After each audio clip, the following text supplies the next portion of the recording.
Wherever I watch people or them dress, then if you stop them foolishness. For a while, I was doing drugs. We're the Lawrence. We're the Lawrence. We're the Lawrence. Life with the Lawrence. Hi guys, welcome back to our channel, Life with the Lawrences. And in this video, we'll be doing a Q&A Christianity. So it's a Christianity Q&A.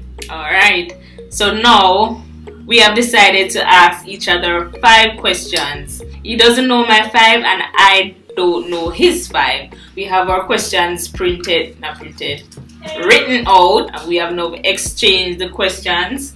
I'm very nervous because my husband is something else. None of them not hard. Get a drum My roll. first question to my husband is, what front, Mr. Langy? Have you ever done something sinful at church on purpose? If so, what? Lord have mercy. Yeah, I know God. If I ever done the amount of things me do sinful, Lord God. Me a sinner. on purpose. On purpose. Come in, know something wrong. Watch it. Does it matter that it was done already?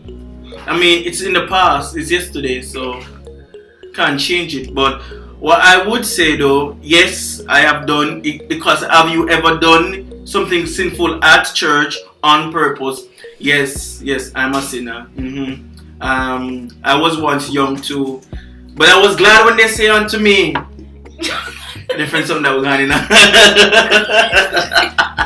And if so, because then say, and if so, what? Too much mention here. Just give them one. Look how long in about one question. YouTube, too much mention. There's so much bleeps that will be in it. A lot of bleeps. So, yes, I have done sinful things on purpose at church. I know what kind of question this? Give them one. Nobody. Give them one. Me can't go no. Them all that's in your instinct. One. No. I'm 30 years old of here. They have some here. And YouTube not restricted to them some there. Give one. Mr. Lawrence, you simply couldn't say lie. You need not to get into details, you know. When he lie, don't. Remember say you can lie on purpose. The lie no done there. Why are you late for church? Make it up late. That's a lie. You know that's not the reason why. Why Me back. Look here, we never married. Do you believe that demons are real? How can I question this? How can I easily question this? And then the question you should not give me, no, what kind of question them you give me? So that means you go fear the rest of it then. Of course, you know why you talk, they are give me. Yes, demons are real. I think demons are real because 1, I have felt the presence. 2, I have seen the presence, and it's in the Bible. So yes. Alright, so my second question, what is one myth about being a Christian that you would like to clear up? Which myth that no, Lord Jesus? Is there any myth? Yeah, well, probably, but I can't remember none right now off the top of my head.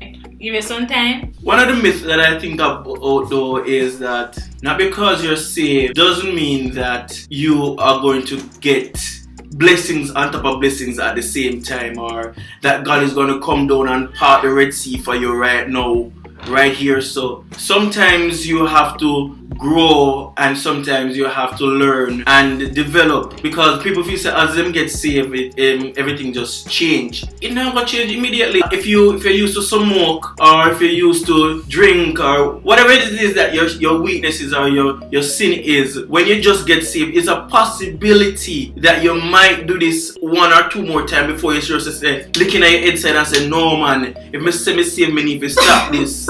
I'm not sure if that ever happened to anybody else, but it has happened to me before. When you just get saved, it's a myth that you change same time. It's not so. I know so it go. Change is not an overnight thing. What is your favorite Bible story? Alright guys, I never really thought of any of the Bible story being my favorite Bible story. But I would say David and Goliath. Reason being because I had a storybook, a Bible storybook that started with David and Goliath, and it's one of my first Bible reading books.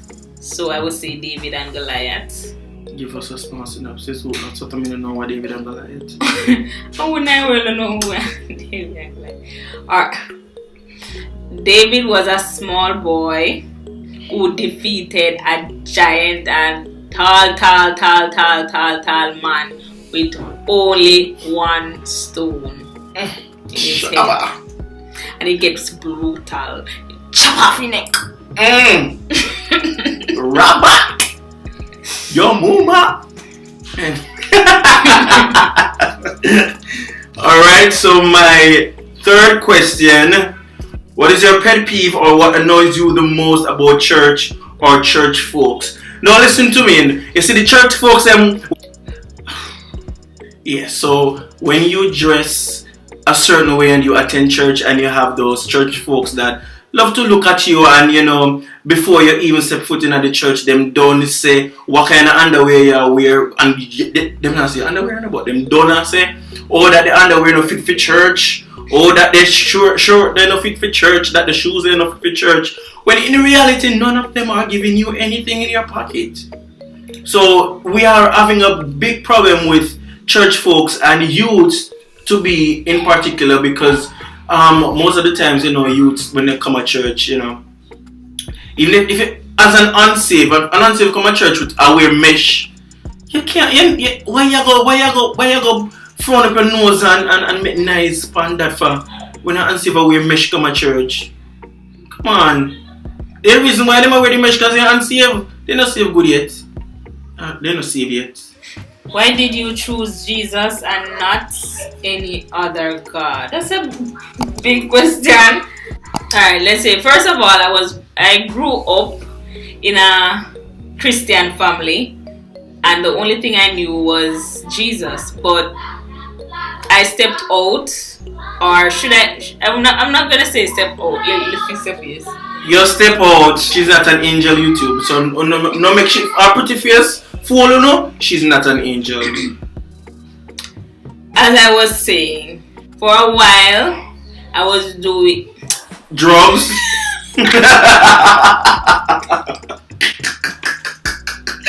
Drug.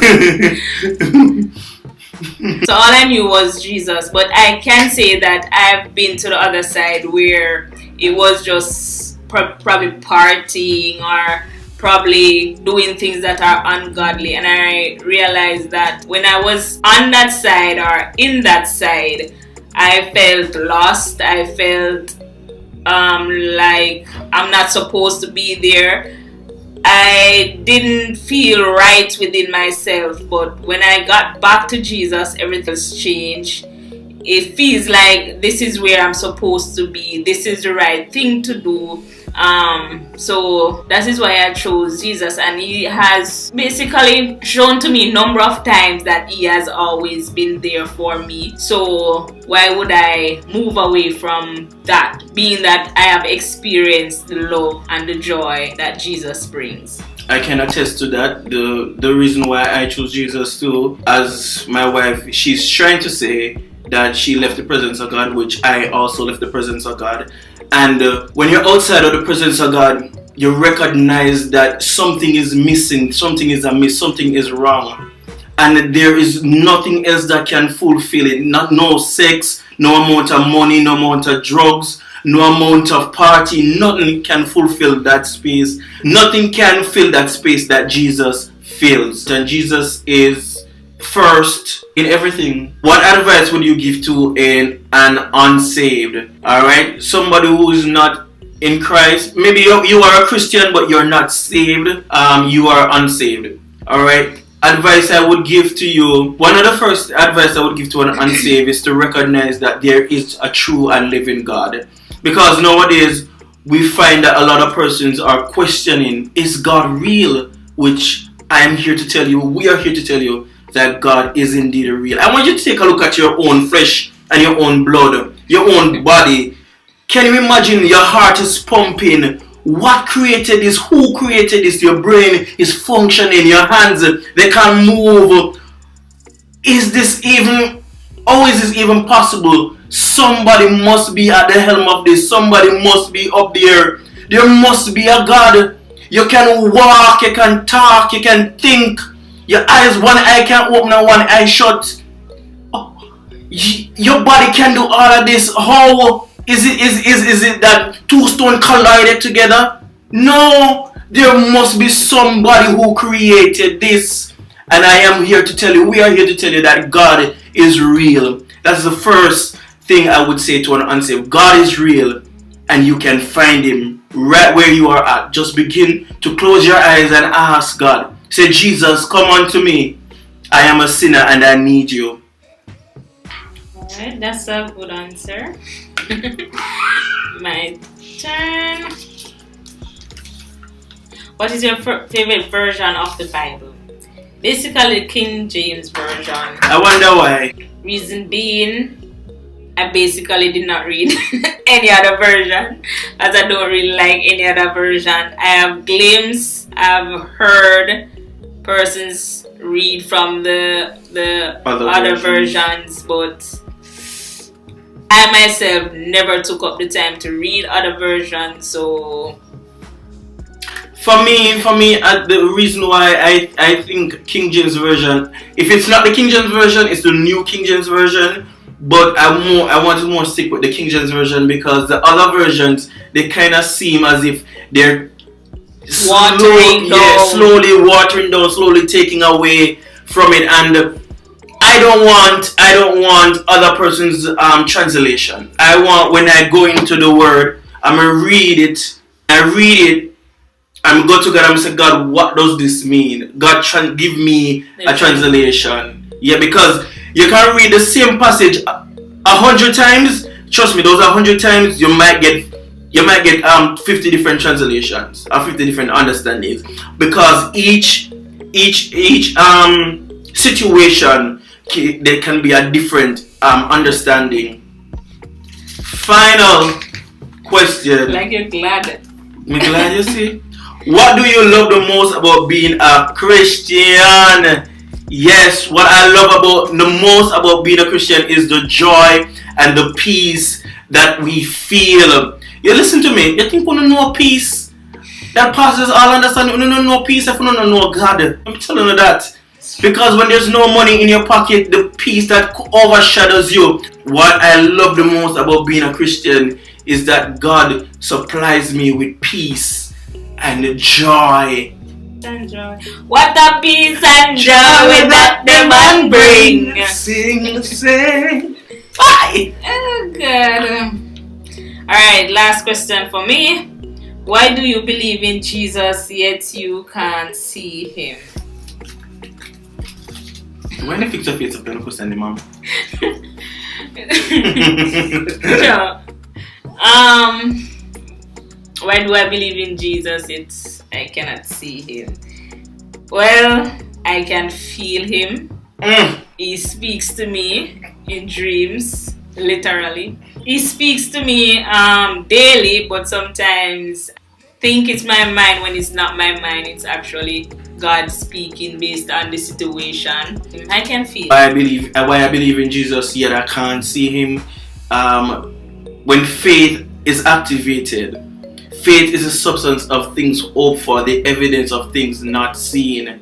Alright, so when we have faith and we believe, and our faith is actualized, it works, it moves, then I recognize that the man is real, man. It's really real. Okay, that's it for today, guys. I hope you found this video very informative and you can take some of what we have said in your daily lives. Hope you guys learned something. Once again, do remember to like, subscribe, comment, share, tell a friend to tell a friend to tell a friend. And please remember to tell us what you want to see on this channel. And we'll see you in the next one. Bye. Folks, now listen to me. You see the church folks, them wherever watch people or them dress, then if you stop them foolishness, cut your ear off and stop watching people them, because you now put money in for them pocket